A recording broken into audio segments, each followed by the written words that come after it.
Hi, everyone. My name is Amy Bach. I'm one of the founders of United Policyholders and the executive director, and I want to welcome you to kind of a milestone. Today is our 50th wrap meeting. Believe it or not, this very under the radar working group has been slogging away since 2017, having regular meetings and convening really a lot of the leading people, professionals, and organizations that share our vision, that the way to get us through the new normal, which is drought conditions associated with climate change, more frequent and severe events associated with climate change, weather, wildfires, and here in California, the way that we're going to um, repair our insurance market and restore options for people to be able to stay protected at a price they can afford, is by reducing the risk that has increased to the extent that we can. So we all have a unity of purpose. We all have different work streams that we are involved in, but we all are here for the same reason. We want to help save homes, and we want to be able to help people to be able to stay insured. So with those as our common goal, it's been a great journey so far, between the scientists that are with us, the CAL FIRE folks, the regional fire fighters, the IBHS personnel, the California Department of Insurance personnel, the FireWise community personnel, the FireSafe Councils, COPE, all of you that come to these meetings are incredibly important. And I want you all to know that United Policyholders knows how important you are, and we appreciate that you make the time to come to these meetings and listen to the speakers that we curate and do our best to bring you in an order that makes some sense. So, we started this year with a blockbuster, horrible wildfire that knocked a lot of us back on our heels in terms of progress that we've been making. And our organization is working very, very hard in Los Angeles to support wildfire impacted households there, also in Butte County, and also in Ventura County from the mountain fire and the park fire that happened last year. But as we do that work, and those of you who are on the last meeting know, we are constantly trying to use what's in the news to wake people up as much as we can to the importance of taking personal responsibility. You want to live in these beautiful places that we live in California. And the price tag for living in those beautiful places has gone up, but not as much as we want to try to control that as much as we can through risk reduction. So those of you who came on last time heard a fascinating conversation about our observations after the LA wildfires and what people who toured the area can take away from it, what we can what lessons we can learn. And for our organization's perspective, we are messaging, and we will be educating people on how important it is to rebuild resilient and how critical it is that people incorporate the concepts of resiliency in their rebuilds so that they will meet the IBHS standard of wildfire prepared home and be in a better position to stay insured going forward. So with all of that said, I want to welcome, we have two guest speakers today. We will be hearing from Melanie Hogan with the California FireSafe Council, but we will also be hearing Claudia. Okay. Welcome. Thank you for joining us. So I asked Claudia to just do a quick rundown for us of the various pieces of legislation that are working their way through the California legislature. And many of them are focused on what we're focused on, getting support to financial support to households, but also keeping on putting building blocks in place for us to have a future of that's insured here in California. So if those of you who are not in the habit of filing support or opposition letters on legislation, my staff will put in the chat the link to see our letters that are, that we filed this session. A lot of the support letters that we have filed were because we do partner very closely with the California Department of Insurance. They sent us their very ambitious legislative agenda for this year, and we did our best to support all of their program bills. But then there are lots of other bills, and you can take a look at what United Policyholders has done and what we have said. It's very easy to weigh in on legislation in California. There's a portal. As long as you have a PDF document or a Word document, and you can go to the portal if you know the bill number that you want to weigh in on. There's a it's very easy. You just set up an account, and then you can submit the letter on your own behalf or on behalf of an organization at this portal. If you need help with that, you can reach out to us, and we'll be happy to help you. So Claudia, thank you so much for joining us. If you want to just give us a very quick, maybe like 5-10 minutes rundown of the bills that pertain to wildfire risk reduction and insurability. Sure. And I do want to be clear that I'm probably going to be focusing a lot on our sponsored bill package, because I think that's going to have the largest impact in this area. And for sure, I think they've gained the most traction. Well, good afternoon. It is afternoon. Thank you for inviting me. I appreciate it. I do not mind the name thing at all, by the way. I completely understand. I blame my husband totally for the last name being difficult to pronounce. It's his fault. So very accustomed to it. It's not an issue at all. Before I go further, I do want to also just reiterate what you've said of, for our sponsored bill specifically, so it's a shameless plug. We welcome any and all support at any time in the legislative process. Feel free to reach out to me. I'm happy to help facilitate that. And I really appreciate that, Amy and you and United Policyholders, that you are really outspoken and engaged with us. And you're always a wonderful partner to work with. So again, it's really appreciated. Thank you. So I'm going to try to keep this as short as I can, because I talk about these bills all the time. And there are a number of other bills, but they're gaining the most traction are the ones that have the specific impact are within the commissioner's bill package. It's a very extensive bill package. It's very large for how many of us there are. It is very ambitious, and I think it's going well so far, knock on wood. The insurance commissioner and the Department of Insurance have consistently emphasized the importance of wildfire mitigation and resilience and safeguarding communities and in keeping the insurance market stable and accessible.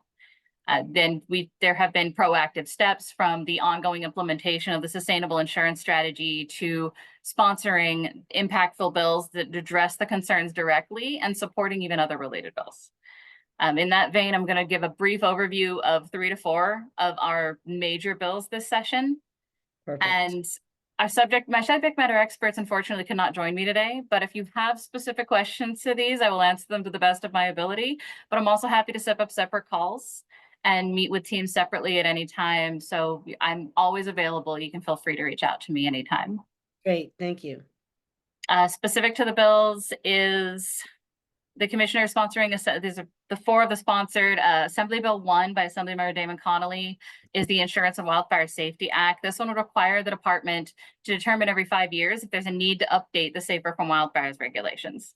The Safer from Wildfires regulations, I'm sure everybody knows, but they incentivize wildfire mitigation efforts by requiring insurance discounts if you're within a community or at property level mitigation measures.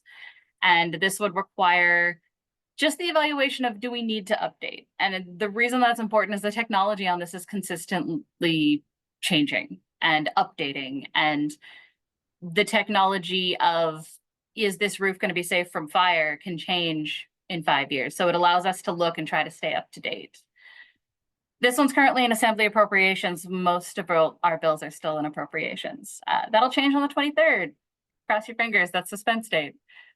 Second bill I want to talk about is probably the biggest one, especially in the media. And I know for us, it's kind of the commissioner's marquee bill this year, is Assembly Bill 888, authored by Assemblymember Lisa Calderon.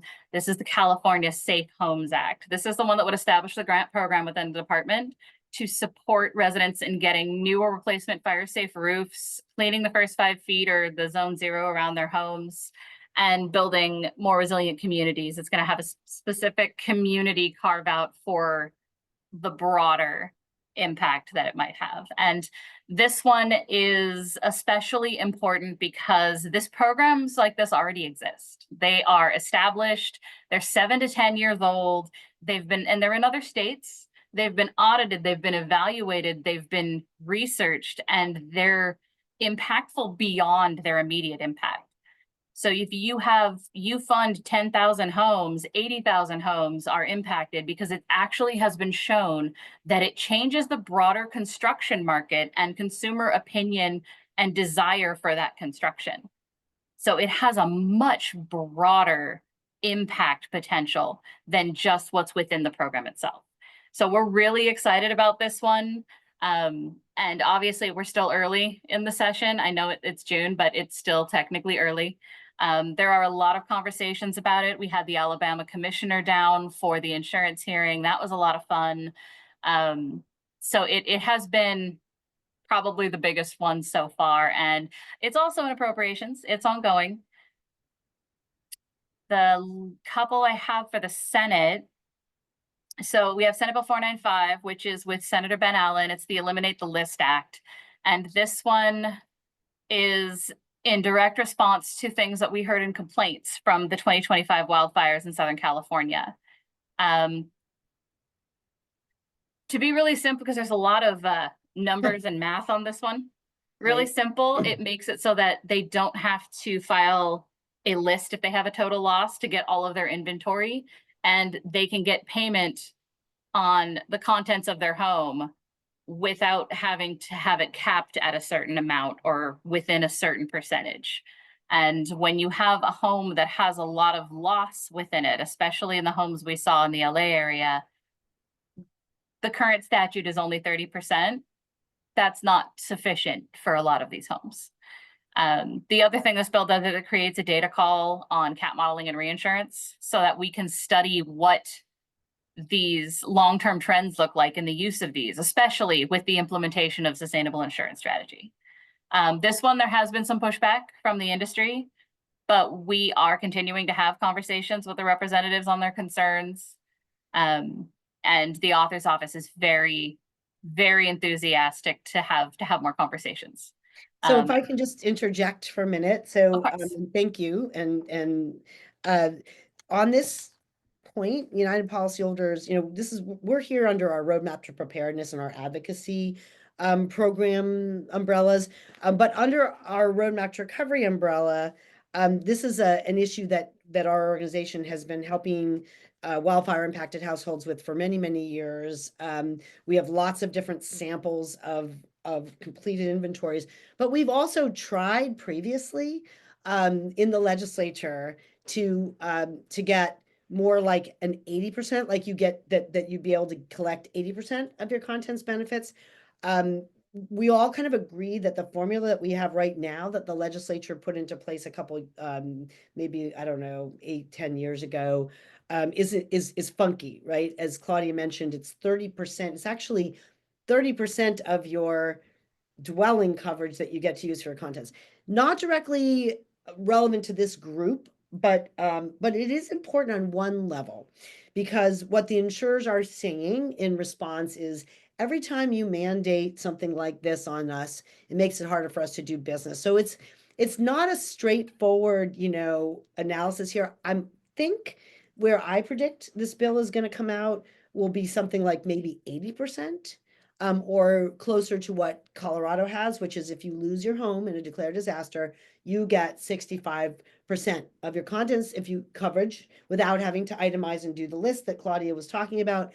And if you want the other 35%, then you do have to inventory. So we know we do need to fix California, but again, we're looking for that nice balance. So I think we support the No List Act, but I fully expect that it gets negotiated from 100 down to something. That's just my prediction, since I'm known for keeping it real. But keep going, Claudia. Thank you. Sure. And I can say we are having a lot of conversations. They are good conversations. And I know industry came out very hard against this bill and even against the data call portion on it. I think tones have softened a little bit, so lots of good conversations. Good. That's good. The last one, at least from the package that I will mention, is Senate Bill 547. Then this is by Senator Sasha Renee Perez and Senator Susan Rubio. This is the Business Insurance Protection Act. This would expand the existing current residential insurance moratorium law to incorporate commercial as well. And this is to protect things like small business, HOAs, condos, affordable housing units, nonprofits, food banks, fire and police stations, anything that would fall under that commercial umbrella from being non-renewed or canceled by their insurer for 1 year following an emergency declaration. This one also has some industry concerns, although they weren't as hard as 495s. And so we are looking at that one. This contributes to economic instability and it would negatively impact the community as a whole, which is, I think, was our biggest concern. So that said, those are I think, probably the four at the top of the list right now for us that are the most impactful. There are a handful of other bills in our package. It is a large bill package, and I did not want to go into all of them today. There are a number of other insurance-related mitigation wildfire bills still active this session, and a few that overlap with housing. There's more than one drone bill, which it seems like it's more of a privacy and insurance process, but it really, all of the arguments and discussions around it all tie back to how are you determining risk and how are you determining climate risk and how are you, so it's all coming back to that same discussion.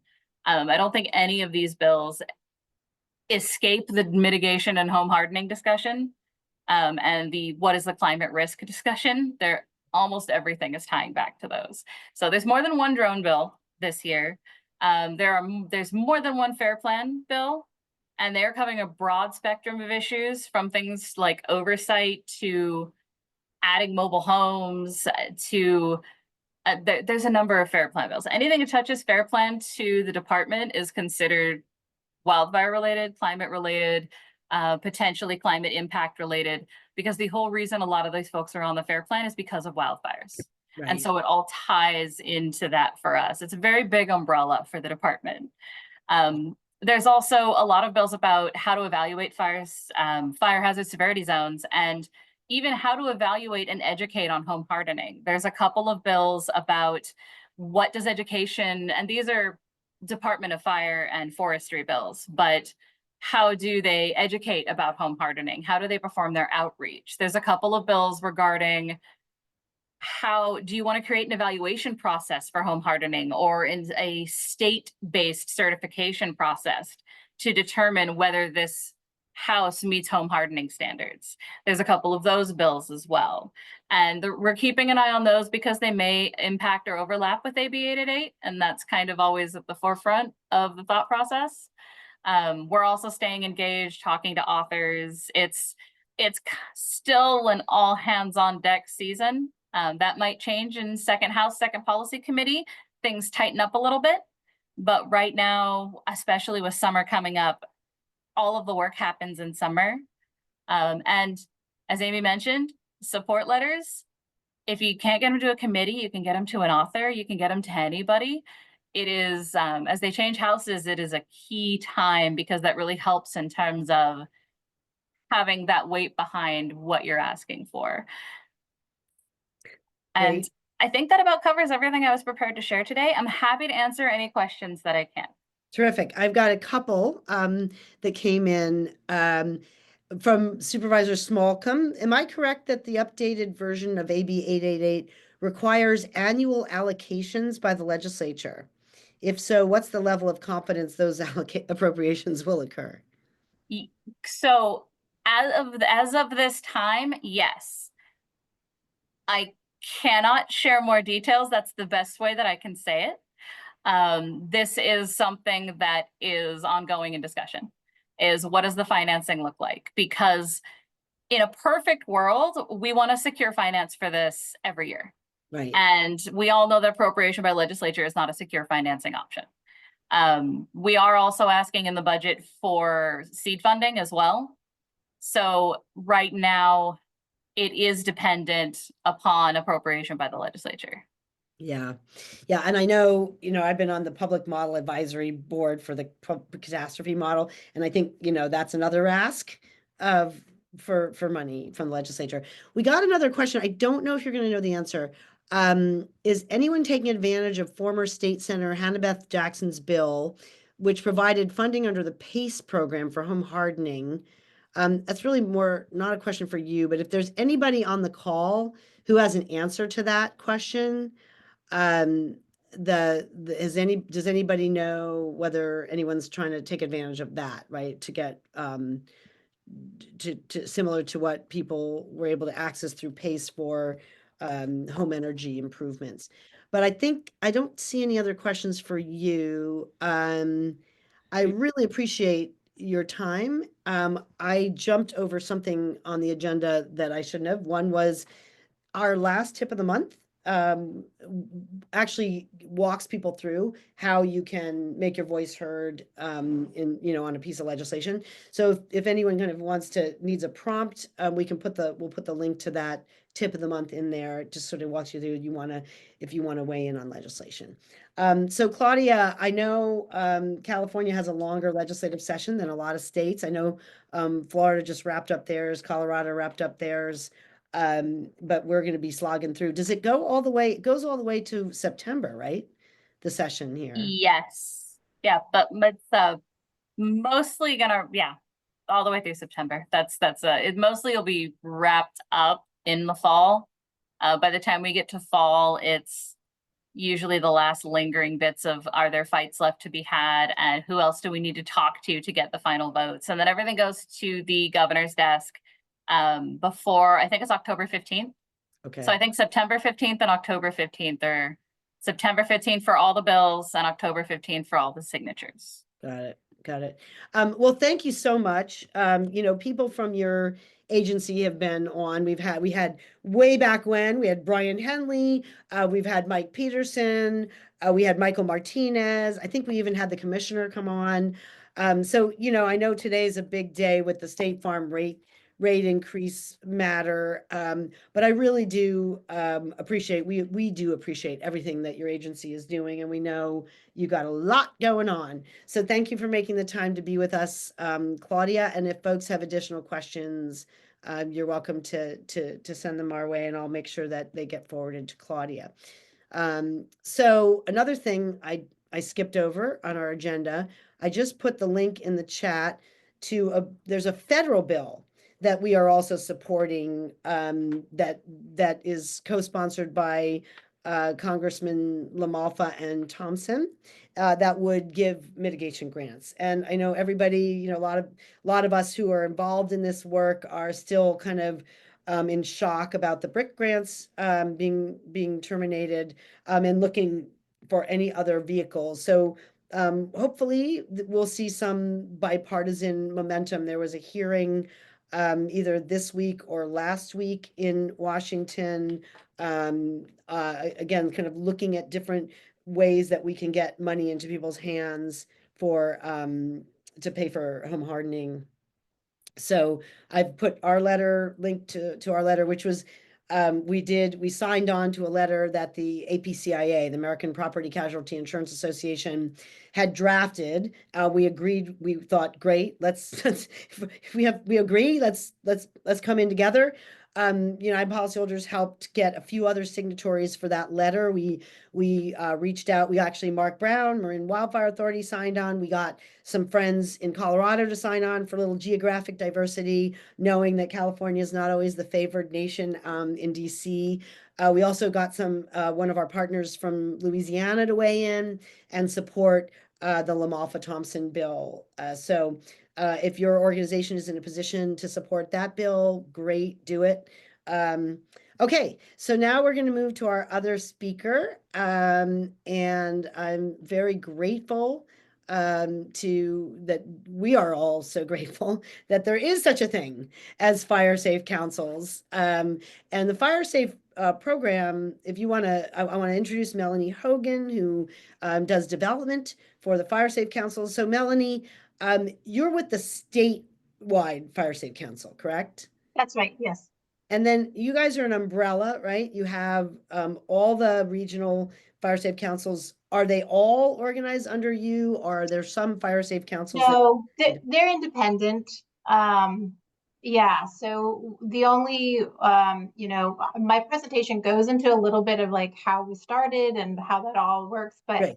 they are independent organizations, and we are funders of many of them. Well, wonderful. And before you get started with your presentation, a little intro. Yesterday, I had a meeting with one of the many sort of organic community groups that has sprung up in the aftermath of the LA wildfires. This one, Palisades Rising, and one of their organizers. So we're on this call, and the woman said, I met a guy and he's got this spray and he showed me that you can eat it, that it's like orange oil and something. And it reminded me, my team, United Policyholder staff, is fanned out all across the state, pretty much now year round, participating in preparedness fairs. And one of those fairs, the Napa Vintners Association, has a fire fair every year, and I've gone a couple times with Annie Barber on our team, and we've tabled, and I've seen this kind of growing gold rush of companies that are putting out products that purport to reduce the risk of your home burning. And we know that way early on, really before the crisis started developing, many insurers were starting to make deals with private firefighting companies and to if a home in their that they insure is being threatened, they'll come up and they'll spray. And there's been a lot of debate over what's effective in terms of whether it's sprinklers, whether it's spray, whether it's what is it. So for our working group, as we just keep on looking for different ways we can increase home hardening defensible space, individual and community wide, we've been trying to keep our fingers on the pulse of these new products, and then who can do the work for a homeowner who can't DIY. Some of the stuff is not DIY, right? Some of it, some people can screen their vents on their own, but most people, for to really get that wildfire prepared home or safer from wildfire home, designation, need to pay somebody or hire somebody or find somebody. So I was so thrilled when Emily Hogan said, oh, the State FireSafe Council is actually starting to vet and to marshal those resources and help people access risk reduction professional help. So I am just thrilled to have you with us today, Melanie. Now you have a slide deck that you're going to share. Is that Yes, okay? Great. So you I should be do. able to share. If you can't, Okay. let me know and we will make you a co-host.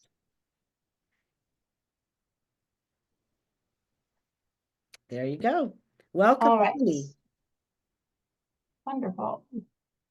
In presenter mode. Great. Well, thank you so much, Amy, and thank you, Emily.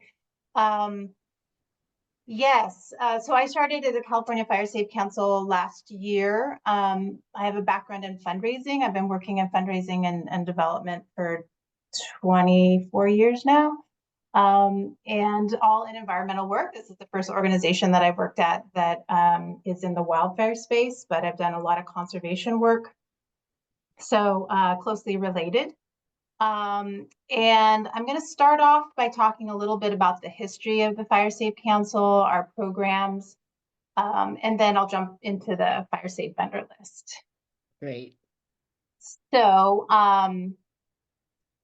CFSC for short started in '93 as a project of CAL FIRE. It was conceived as a way to bring community leaders, agencies, and other stakeholders together to address community wildfire preparedness.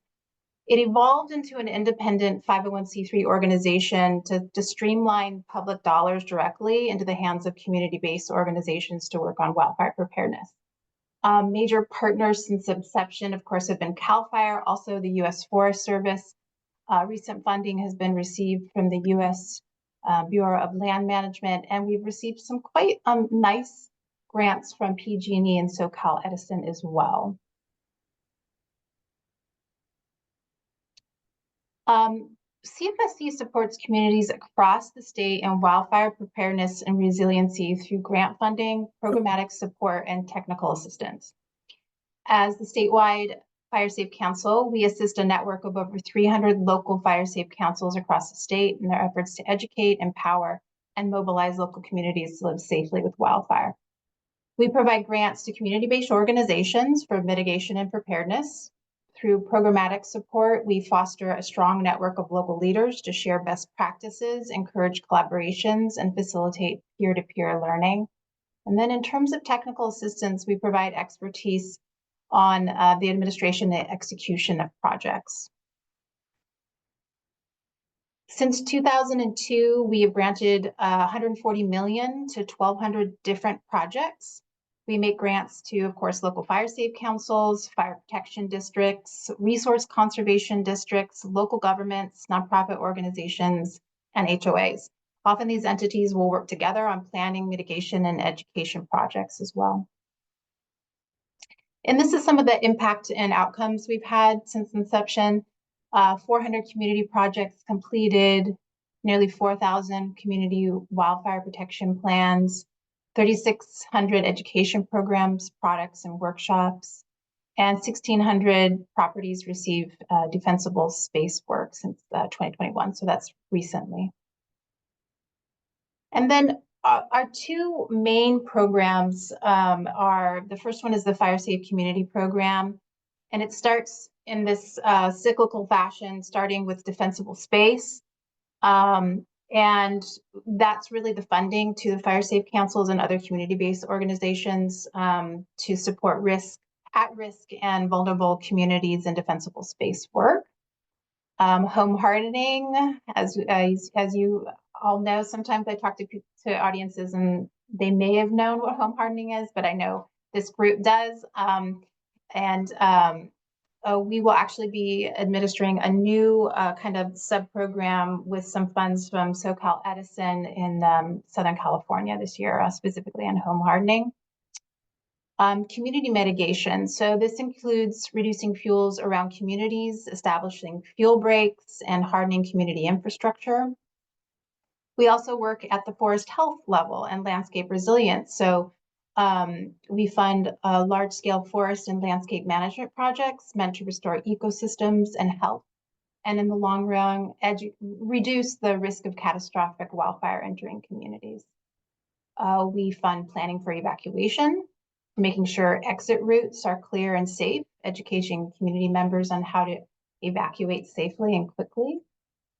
And then the outreach and education, we're working on all of these things and getting out into the community, funding the FireSafe councils and other organizations, and putting materials out into the community. And often these materials are the first point of entry for engaging with the local FireSafe council or their neighborhood to discuss how they can be active participants in preparing for fire. And then we want to make sure that all of these FireSafe councils out there and the community-based organizations that we're funding they're building the capacity to improve and do more in their communities. So we fund what we call capacity building. The second program is our Wildfire County Coordinator Program. This is a program that was started in 2021 with funding specifically from CAL FIRE. Its goal is to educate, encourage, and develop countywide community collaboration and coordination. And before this program, we saw that there was a lot of duplication of efforts on the community level. And so the concept is that we place a county coordinator in each county of California to act as a lead convener of wildfire mitigation efforts. And again, it was launched in 2021 in 24 counties. Today, there's 54 of the 58 counties in California have a county coordinator. Significant funding has resulted from this program. So we placed the county coordinator in the county, and they, of course, convene, but they're also applying for a lot of other funds. So us placing them has secured an additional $85 million in funding. We've educated 800 residents to take action for wildfire resilience engaged 10,000 organizations in wildfire preparedness, and created over 100 new FireWise communities and FireSafe councils through these county coordinators. So that's been a pretty impactful program, and we are going to be announcing awards for the 25-26 funding cycle fairly soon for this program. Okay, now we get to the FireSafe vendor list. So that's what we started calling it. Essentially, long before I came along, our grantees would receive a grant and they'd be, great, well, who do I hire, right? And how do I bring our community together? How do I help organize the community? Who's best to come in and clear, you know, this HOA's wildfire urban interface? How do I, you know, who do I go to? Similarly, vendors offering products and services in the wildfire mitigation space have reached out to us regularly, wanting to showcase their products and services to our network. And so the vendor list, the FireSafe vendor list, fills this gap by providing a list of vetted vendors to help with the wildfire preparedness and resiliency needed in our state. The concept is that it's a free digital publication. Is for our grantees, it's for local FireSafe councils, and it's for the general public. It's for the households. Really anybody who wants to look at who is providing these services to help. We're disseminating the publication via email, social media, and paid social ads. So far, we've had over 700 downloads since we launched in March. And we also have an accompanying virtual expo series. We have 5 this year, and it's for vendors who want to come virtually on screen, and we're calling like an expo, the virtual expo series, and they have 5 minutes to talk about their products and services. We've completed 2. We have 3 coming up, in one in May 28th, one on June 3rd, and one on 5th. All the recordings will be on our YouTube channel. So if you can't, or you weren't able to come to the 2 last ones, you can watch them on our YouTube channel. And you can also see who's coming up on the bill and sign up for those virtual expos on our website. So in terms of how do you get on the list, there's some basic vetting criteria, and there are fees to join for the vendors. It's an annual publication, so vendors renew annually, and this is our first year. It's our beta year. We're learning as we go. And these are the vendor types. So we have emergency response services and equipment. That includes things like sprinklers, alarms, sirens, and disaster plan apps. Environmental consultants. This includes things like CEQA work, grant writing, biological surveys, forestry. We have fire detection software and equipment and services. This is the AI technology, fire detection technology, sensors, satellites, cameras, drones for detecting wildfire. Fire resistant building and materials. This is the home hardening category. So you'll have things like vents and siding and screens. Also, there are some contractors in there as well. And then lastly, the wildfire mitigation platforms and services. This has been the most popular category for us. This is the chippers, the tree trimmers, the vegetation management, and fuel load management businesses. Here's a sample of some of the participants. Some you may have heard. Vulcan Vents, for an example, provides ember-resistant home vents. Vibrant Planet is an app that helps communities rapidly assess and mitigate wildfire risk.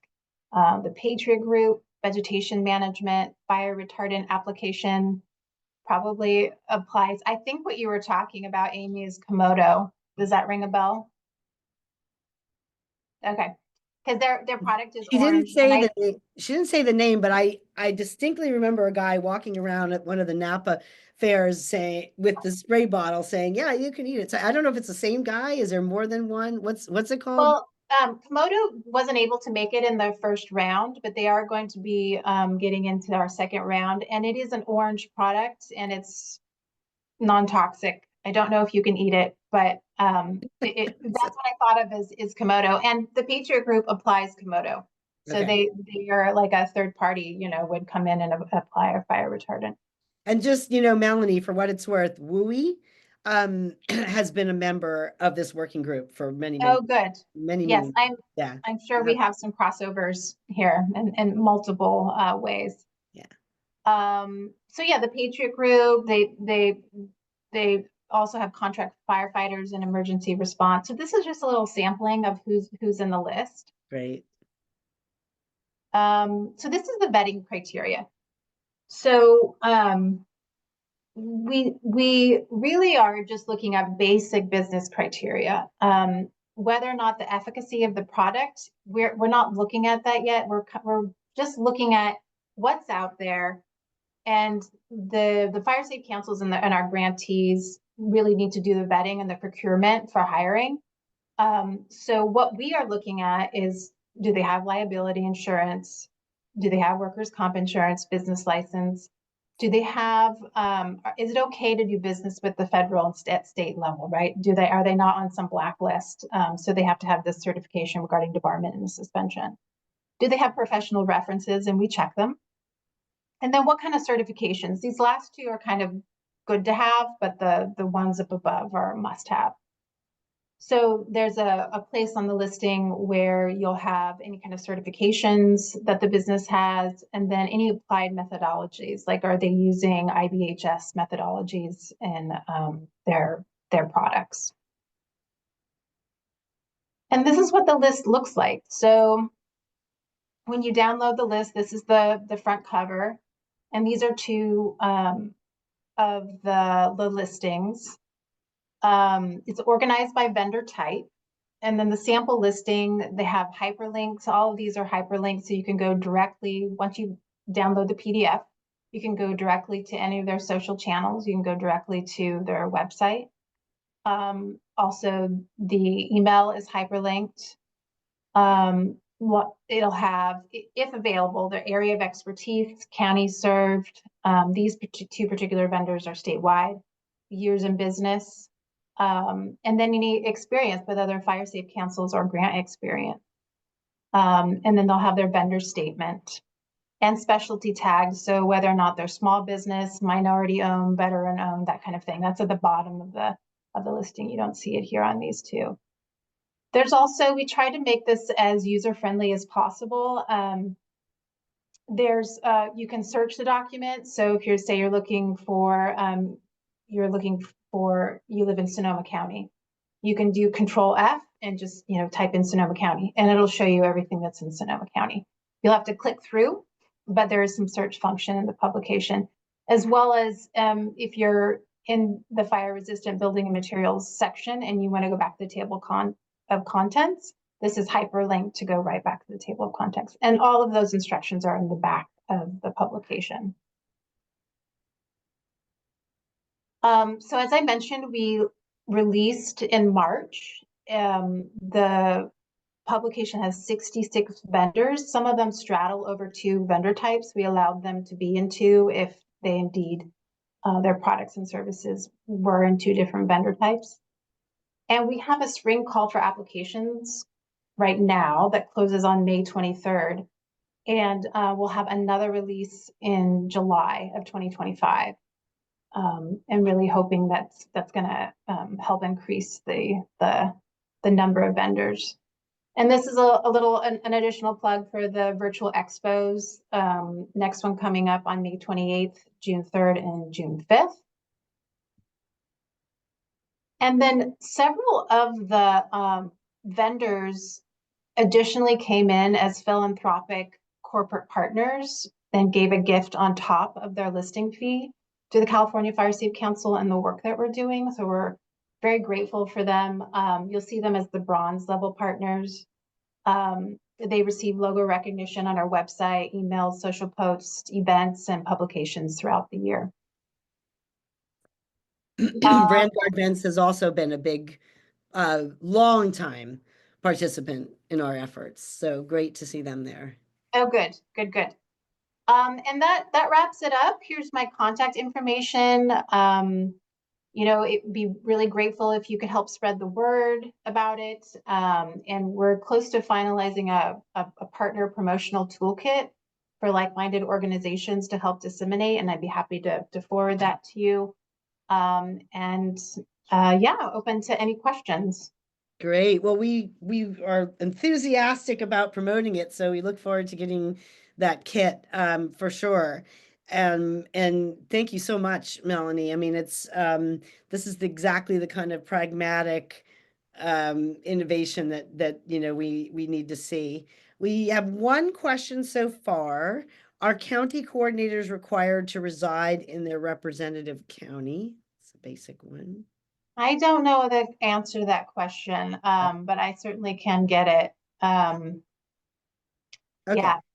Okay. And then how about so metal gates? So that's been a big issue. Actually, Annie Barber on our team, I think just replaced a section of wooden fencing and with a metal gate. And you know, it was something that didn't get a whole lot of play when the Safer from Wildfires RAP working group and IBHS standards all, you know, came out. There was a lot more talk about zone 0 and, you know, class A roof and double pane windows and screening your vents, and not as much about the wooden, you know, getting rid of a wooden fence touching the house. But that seems like it's emerged as a bigger deal, more important. Are any of your vendors, do we have any vendors yet in that category? Yes. One comes to mind. They do metal framing for decks, and I'm sure they do gates. It's called Fortress Building Products. Right. Okay, great. Great. Yeah. Out of Texas. I saw that. Okay, good. Yeah, I mean, this is just great, Melanie. Thank you very much. You're very welcome. Melanie, Thank you so much are for there inviting any me. other questions? I know somebody wanted your information, but you shared that. And this is a little QR code here on the last slide for download. Okay, Anybody great. wants To use that. download this deck. Yeah, to download the publication. Perfect. Okay. Um, so have you are you as part of this vendor list, are you going to be doing any kind of Angie's List, you know, you know, with people if they want to complain or say something good, or I mean, you have a portal for that kind of feedback? Yeah, I think, right, it's definitely came up, you know, in our kind of scoping meetings internally. We're talking about, wow, this could really turn into like the Yelp for wildfire businesses, mitigation businesses. So for the short term, yes. If we get people that come back and say, you know, I hired this business and it just wasn't what I had hoped it was, we're going to be developing some protocols, particularly if we get, you know, several comments like that about, you know, whether or not they would be in the publication in the future. Yeah. And also, you know, if we get customers who are highly impressed and, you know, want to really give kudos to businesses, how we, you know, might highlight that in the publication. So it's part of the conversations about how we can continue to build and improve. Yeah. So we got a couple good questions that just came in. Fawn Necton, who's a wonderful insurance agent in I believe in the Russian River. As both an insurance agent and FireSafe Council organizer, thank you for that, Fawn. The most frequent request I field is for contractors doing non-technical defensible space work. The application and list fee is probably outside of most of those independent workers' abilities. Is there any chance of a lower cost for those sort of contractors? I think she's talking about like a guy that you can, you know, bring Yeah. in just to rake leaves, clear brush. We do have a small business discount. So any business that is making a revenue of 1 million or less gets a 50% off. And it's an interesting thing because some of the assessment companies like Louis and Fireside, they really want the assessment to be done first to do it right. because Yeah. some of the contractors, while they might know how to install a screen, but there's been no like assessment from a trained assessor. Right. So we've had a little bit of that where it makes sense for us to focus on the assessors, but the assessors also have a handful. What I've learned is that what I've been told is that the assessors like Louis and Fireside and Madronis, they have a list of contractors that then they will then disseminate to the people that purchase their platform. So that's it, it kind of makes more sense to have to do that. But there are all sorts of businesses coming up, very small businesses coming up and doing assessment and then connecting with contractors and trainings for contractors, workforce development programs for people to come up through the ranks and focus on home hardening. Yeah. Yeah. I remember when they first created the category of, was it like wildfire mitigation specialist? That's a, that's a thing. And that was a while ago that we actually had somebody, talk about how you get to put, to use that label. So we have two questions that are kind of related. Can your local county FireSafe Council coordinators create a similar localized list of vendors, or is the idea to have your list be statewide? They certainly could.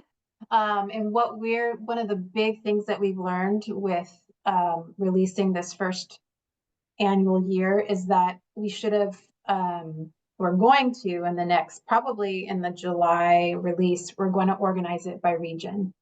Okay. And not solely by vendor type. Okay. And that the virtual expos will also be produced by region. So they will highlight vendors within Northern California, Southern California, Central California. And perhaps like Bay Area or something, we might have four categories. And I think that will help so that, someone looking at the list, so this business is exactly what I want, but they don't service their area. Yeah. Okay. I just replaced my wood gate and fence with an aluminum product. Good for you, Stephen Egbert. Mulholland was recommended by the Scripps Ranch FireSafe Council. So it sounds like that's probably Scripps Ranch, I know, is a very robust, active, big FireSafe Council. So maybe they already have their own. So that's more of a point of information for you, Melanie. Yeah, writing that down. Yeah. And then El Dorado County FireSafe Council has a list of trained and free defensible space and home hardening assessors for the west slope in that county. Thank you, Hassan. I think that's it for the questions that we have. And terrific, Melanie. I consider that progress. Oh, here comes one more from MJ Lee. I always feel torn when a product is on a national list, but not on CAL FIRE's BML, such as Komodo. Why is CFSC allowing that? Well, if you read the CAL FIRE's building material list, it specifically says it's not exhaustive. And so neither is our list by any means. I feel like we just scratched the surface, really. So I'm not sure. I mean, we have an FAQ on our website that talks about what's the difference between the CAL FIRE list and the FireSafe vendor list. Mm-hmm. And there are a few big differences. One is we don't test products. We're just looking at key business requirements. And additionally, we're not just looking at like tangible building materials, we're looking at service, a variety of services. So our list is more extensive in terms of the vendors that we're looking at. Yeah. Okay. So we've got just another minute or two left, and I want to leave time for my colleague Emily Hogan to make some announcements. But I did want to acknowledge Judy's comment there. Kensington FireSafe Council worked with the Association of Professional Landscape Designers to be able to list on their website. Local landscapers who've completed their FireSafe landscaping class. This is pretty helpful since we frequently get requests to recommend landscapers, but we don't make recommendations. We will list those recommended by residents. So I think, you know, this, believe me, it's the sensitive question of like, you know, do you vet the people that you put in your directory? But we have standards, you have standards. And you do the best that you can, you know, to promote reputable companies. That's what, yeah. Right. So Stephen shared in the chat his new gate. Congratulations on that. So thanks again, Melanie. And then Emily Rogan, my fabulous co-pilot on the RAP working group, without whom I wouldn't have even known that this was our 50th meeting. So Em, tell us what we got coming up. Thank you so much. Hi, thank you. Yeah, a big accomplishment. I think 50 meetings is awesome. We have a lot of people here who've been there from the very beginning. So thank you to everybody who's involved. And I fear we're gonna have to move to a bigger, better email system as opposed to personal emails from myself that our meetings are coming up. So I have a few announcements. The first one is to save the date for our next RAP meeting. It's earlier than usual. We usually do them about once a month. This one's coming right around the corner. So it is on Tuesday, June the 3rd at 1 p.m. And we're going to have two speakers talk about who have programs that have BRIC funding in the past. And how that is, how their programs are affected, and you know what kind of strategies they can use so that we can all keep pursuing getting programs that are funding wildfire mitigation, making sure that those programs are funded. So save the date, June 3rd. And then the other announcement I want to make is that United Policyholders is we are having our home shopping help webinar on May the 29th. So I will put information about that in the chat, but this is the meeting that we have. We host it about 2 times a year. We try and do it about 6 months apart, and it's a wonderful meeting about really the current state of the home insurance shopping marketplace. It is for homeowners who are struggling with either finding replacement coverage, they're worried about being dropped, they're worried about, they want intel about what insurance companies are actually picking people up, kind of the state of the insurance marketplace. We do presentations likely to your organizations and many organizations throughout the year, but this is the one that we host where we're curating a panel to really distill the most important information and that that we're collecting throughout the last 6 months or so. So I'm going to put information there in the chat, and also you've likely already seen the flyer from me in the last email that I send. I'm going to be promoting it a lot because it is a really high quality presentation that we do, and we only do it 2 times a year, where we really focus in on, I sometimes in my, when you're given 10 minutes to talk about the subject, I'm like, and if you want the long version, here's the link to it. So it's something that we use throughout that time as well. So please help us spread the word, get it out to your networks, to your communities. If you would like, I can also send you flyers if you're more of a paper community. Reach out to me. I'd love to see you all there. And then the last announcement is that we have our 2025 home insurance survey. This is something that is consistently open, but we really are urging people to take it. It helps us keep our fingers on the pulse of who's being dropped by whom, who's being picked up, how big of rate increases we're seeing. We know, we have aggregate information about that, but really hearing personal stories helps us tell the stories of how insurance affordability and availability are impacting real people. So please, help us spread the word there, and I will put that link in the chat as well. Those are my 3 announcements. So thank you. Great. Thank you so much, Emily. And again, thank you to our special guests, Claudia and Melanie. I know Claudia is long gone, but we appreciated her briefing. And Melanie, really good stuff there. So thanks again. Thank you to my team. Ben Letourneau, you can't see him on tech. Emily Rogan, always right there with me. Annie Barber and Joel Loucher is probably giving an interview right now on the State Farm rate increase request, but normally would be here. And these are some of the folks that are out at all the events around the state, spreading the good information that a lot of which we get from this group.